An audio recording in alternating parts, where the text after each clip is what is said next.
I'm ready. What up, guys? Hello, NFT London. Thanks for waiting. Shout out to the MC for roasting me before I got on the stage. My name is Andy Nguyen, and I am the co-founder of Bored and Hungry.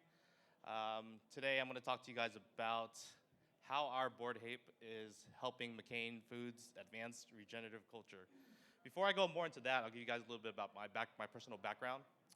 I come from the food and beverage industry. I've opened 20 different food concepts over the past 9 years with around 80 locations. In the U.S., I'm from California.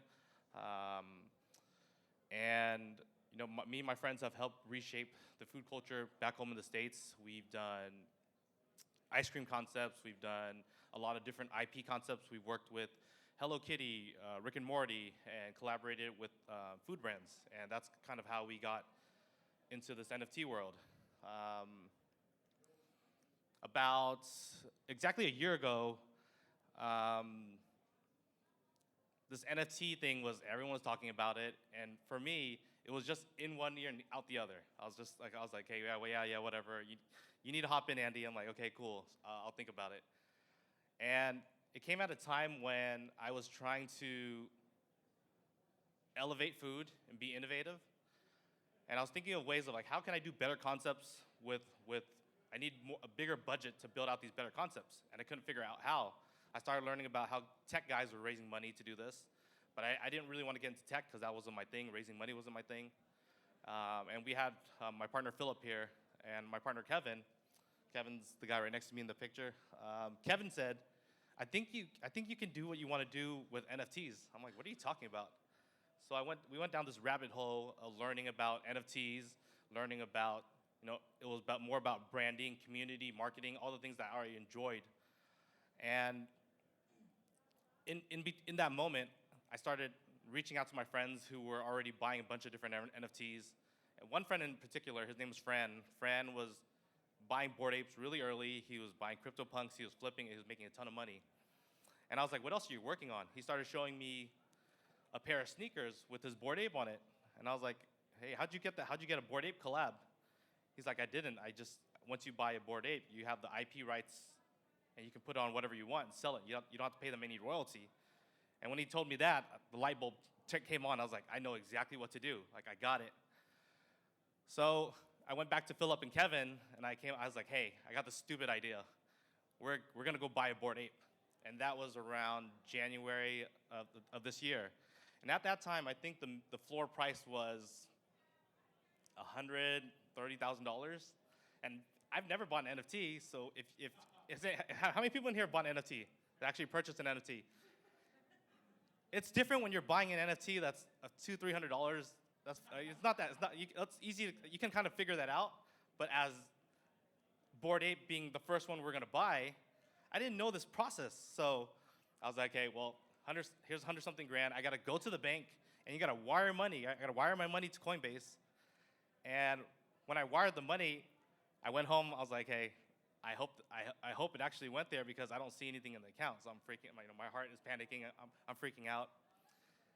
The next day, the money is in the account, and as I'm trying to transfer it to convert it to ETH and transfer it into what's that thing? How do you? MetaMask. Yes. And I haven't bought NFT in a minute, but yeah, transfer it to MetaMask.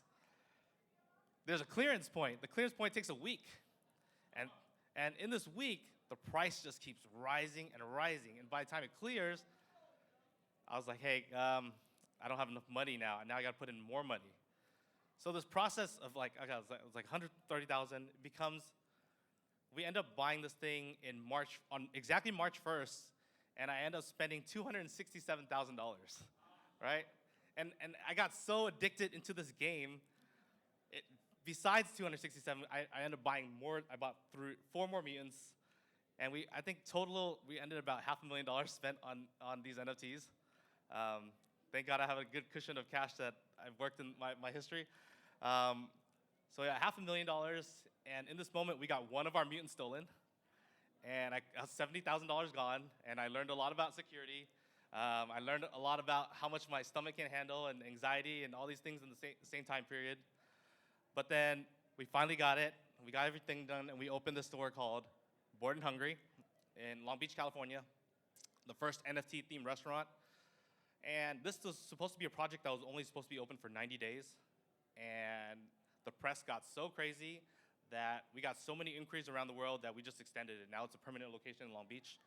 And we signed a store with our team here in South Korea that's opening early next year. But the cool part is we got to team up with an amazing brand and partner up for what we're currently doing with McCain. And McCain is doing a lot of great things.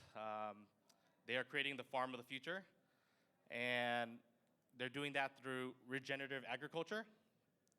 We're doing a lot of collaborative efforts of working with Roblox. You know, we have our land currently in Roblox right now that you can actually go and play. If you stop by the first floor, we have a game playing right now. And in the first week, I think there's been over 3 million unique players that have been playing this game, or 4 million. The reason why we chose Roblox is we're trying to do things that are currently happening now. Like McCain is actually doing regenerative agriculture in this moment right now. We're, as Bored and Hungry, are taking the NFT technology and doing things right now. Our store, you know, we're not just using a theme. We accept crypto as well. We partnered with a lot of different brands, and as we got a chance to partner with McCain, that was like a no-brainer, right? And if you guys don't know much about McCain, 1 in 4 French fries out there in the world that you're eating are McCain fry, and that's pretty crazy for a brand like us to be partnered with. So for this current time being, if you guys happen to go outside and see the food truck, we're actually serving these fries right now, and this is the first batch that's actually being served. A cool video of what's going on. Where am I? I lost my notes. Okay, anyways, the regenerative fries, regenerative agriculture is, they are trying to save climate change, save the soil, work on a lot of different things on working for the future. The farms right now, 100% of the farms by 2030 are going to be using regenerative agriculture. And this word regenerative, it's pretty much what you think of fair trade coffee, organic, free-range chicken, and I think this is going to be the future, and that's why we teamed up with it. And I believe that the NFT technology is going to go to the next level. It's going to weed up this current state of the bear market has weeded out a lot of people. We're still here. We're in it for the long run. We're working with a great brand like McCain, and yeah, it's been fun. And I hope if you guys have any questions, please feel free to ask and come out, try the food truck. Come downstairs, play the game, ask questions. Everyone's there is willing to help, and grab some free merch while you're at it. Thank you, guys.